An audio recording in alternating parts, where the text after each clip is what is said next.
This video is a continuation of my replay of Axis Empires, and we are now starting the summer of 1942. Things have really heated up here, and we're going to start with the European map, and the Axis strategy is Case Blue. Yes, that Case Blue. And this is a powerful card. It's a level 3 Blitz card. And it also allows Germany to add 2 SS Panzer units to the delay box, plus the OKH logistics marker. Additionally, 6 Panzers and 12 infantry corps are deployed directly to the map, and then the Axis player launches attacks all across the Eastern Front.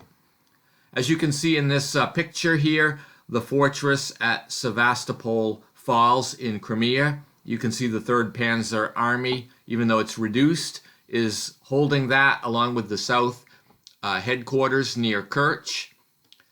Then Rostov Falls, you can see that in the upper right-hand picture near Taganrog, where the 6th Army is. Rostov has been captured. Then in this next picture, you can see Voronezh has also fallen. And here we have some units in Voronezh, plus the Luftwaffe is nearby, and you can see near Kharkov we have the Army Group Center, basically. So it's a fairly successful first phase of Case Blue. Then we go to the Western Allies part of the turn, and they have a new strategy, Arsenal of Democracy. So America is really getting involved now. The United States adds 12 infantry units and 6 armored units into the force pool, so these will be able to be brought in later. Then the British Bomber Command, the U.S. Atlantic Fleet, the U.S. Mediterranean Air Force, and a U.S. convoy marker and the 15th headquarters are placed in the delay box. So the United States is mobilizing a lot of troops here. There's one attack, I don't really have a picture for it, but the Commonwealth launches an attack in Libya against Axis forces, but it's repulsed. So it's fairly a stalemate there. Then we go to the Soviet Union, and they play the strategy Uranus reserves formed. And so they get a bunch of units. The 1st, 2nd, 3rd, and 5th Guard armies are put into the delay box. Then the 5th Siberian Army, a defense unit, and the Stavka logistics marker all put in the delay box. Then during the conditional event segment, Russia is able to deploy 1 tank and 6 infantry units. So with this strategy, we have a historical note. It's Stalin quoted as saying, Red Army men have become more bitter and ruthless. They have learned really to hate the German fascist invaders. They've realized that one cannot defeat the enemy without learning to hate him, heart and soul. End of quote, Joseph Stalin. So that brings the May and June 1942 turn in Europe to a close, so we're now going to go over to the Pacific map for the same time period.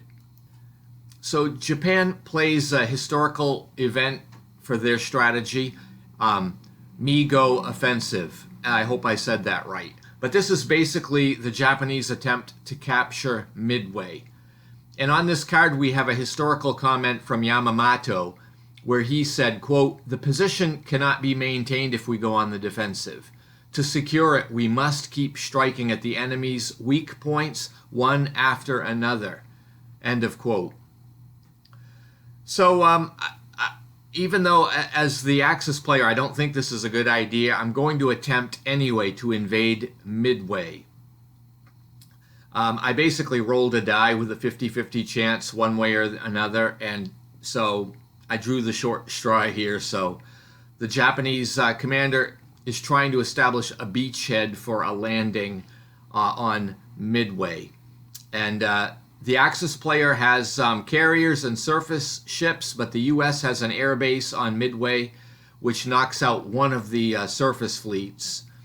Then the United States naval carriers engage the Japanese surface ships with strikes, and in the end, the Japanese Navy fails to get a beachhead here, and we'll have to see what the effects of the naval battle are. In the Battle of Midway, the result is that the Japanese surface fleets are now delayed for 3 months and 5 months respectively. The carriers are out for 5 months, and the U.S. forces are out of action for 5 or 6 months. But one of the carrier fleets will be back in 1 month. So the United States came out a little bit ahead on this attack, I think. The Japanese forces are not done. They are continuing to work in the Philippines, and they finally clear out the troops from Davao. But as you can see in the picture, the garrison in Manila is holding out, and that is another strategic hex here in Davao that has been seized by Japan. Then we go to the Allies. They're playing the historical play, which is the same as what they were playing in the European map. They are implementing Arsenal of Democracy. So this is going to give the Allies some strategic focus, and the Commonwealth is able to, with this card, place some reinforcements in Australia, and the United States deploys to the western United States box. And then the U.S. is able to move 2 infantry units from the western U.S. box into the Panama Canal box. Then we go to the Soviet Union. They reveal their strategy. They're back using a tried and true strategy, Chinese insurgency. So they're basically going to support the Chinese communists in doing, guerrilla type attacks on the Japanese. This card allows the use of a political table, and I rolled on that. It's no result. The specific result was the struggle continues. So at this point, the Soviets are in a wait-and-see policy mode, and there's very little activity. You can see in the picture here we show the Soviets are the brown units, and you can see they are on the border here with these Manchukuo units. So that brings the turn. It was an exciting turn, May, June of 1942, to a close. But the summer continues, so we're going to go back to the European map. So now it is June and July of 1942. And remember, the Axis had played the case blue strategy. And there's a historical note on that card. It's a quote from Martin Bormann, where he said, "Every educated person is a future enemy. Religion we leave to them as a diversion. As for food, they won't get any more than is absolutely necessary. We are masters. We come first." End of quote. So kind of some harsh words to remind us of what happened in history. So the Germans continue using Case Blue to resume their attack on the Eastern Front, but they're only marginally successful this time, and their army is spread quite thin. The Western Allies are using Arsenal for Democracy, so they redeploy their troops, and they are starting a build-up in Great Britain, and the Soviets are just redeploying their units for defensive positioning, and I don't have a picture for any of that. But that really brings the June-July 1942 Europe part of the turn to a close. So we're going to go back to the Daisenso map and look at the Pacific Theater. So in June and July of 1942, the Japanese are continuing with their Amigo strategy, and they are trying to finish off the Philippines. And you can see in the picture here, the 15th Army is attacking the garrison in Manila. Manila is under U.S. and Filipino control, but you can see the Japanese far outnumber the strength of that garrison, and they do overcome it, and Manila is captured. But I will say that the Japanese player is low on support markers, so they're going to really have to try to build up forces. Anyway, General MacArthur is forced to leave, and he swears that he will return one day. In the picture here, we see also General Wainwright. It's a picture of his surrender to the Japanese. The Allies are still using Arsenal for Democracy, so they're sending troops into the theater, and now the United States moves forces off-map for the off-map Panama box into Guadalcanal. And you can see up in the picture we have American units, infantry units in Guadalcanal, but we have Japanese Marines in Rabaul. And so there could be some action coming up in the Solomon Islands in the future. The U.S. had to use 2 troop convoy markers to do this, and the Japanese are just kind of watching to see what happens. Also, the National Chinese adds some replacements, but China has kind of stalled at this stage because the Japanese are interested in the Pacific right now. Also, the Soviets are using Chinese insurgency. They roll on the political table, and it takes them to the colonialism table, and they roll there. Again, conflicting plans. So that is bringing June and July of 1942 to a close, but we're going to continue the summer season by going to July and August, and we're going back to the European map for this. So the Germans are still using Case Blue, and they have made some gains in the center, but the strategic locations that they're trying to get a hold of are still quite far away. As you can see in the picture, there's some excellent progress near Stalingrad, but the attack on the city itself yields minimal results. You can see the Russians have a headquarters there, and they're maintaining their hold.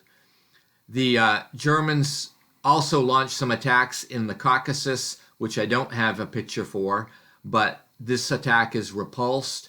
And one of the reasons why is I'm pretty much out of Luftwaffe at this stage. They have to all be refit to be used again. The Commonwealth doesn't do very much, but they do attack the Axis forces in Libya. It's just simply a matter of attrition here. The forces are basically in gridlock.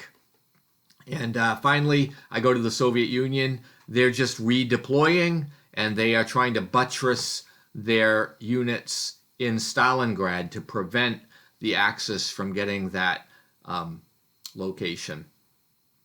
Now we're going to go to July and August on the Pacific map, if you'll stay with me. So a lot has happened in the Pacific this turn, and at this point the Japanese have limited surface fleet and carrier forces, so they're really not able to do much about the activity at Guadalcanal, and this is because of the action at Midway earlier. And it is a concern for the Japanese that the U.S. has deployed an infantry division in Guadalcanal. But the Japanese player lands some forces in New Guinea to try to reinforce their threat on Port Moresby. Also, in China, the fighting is pretty much at a standstill. There's just no resources to make this worth it. The attacks are pretty much producing attritional losses, and this is bleeding off the Japanese. And of course, right now in Kiangsu, the season has brought mud, so it's really a bad time for the Japanese to attack. Then during the Allies portion of the turn, another division is moved into Guadalcanal. It uses 2 troop convoys to do this, but we have these to spare. And then the Commonwealth in India pushes some of the Commonwealth forces into northern Burma. And the British gets 1 division into the town of Myakina. Another marches along the Irati river to Imphal, and then some U.S. troops march into Dhaka. That's all that really happens with the Western Allies, but the Soviets they're using Chinese insurgency, they roll on the political table, the struggle continues. So the Soviet forces overall are remaining idle. So that brings the summer season of 1942 to a close. So thank you for watching, and stay tuned if you'd like to see what happens in the autumn of 1942. Have a great day.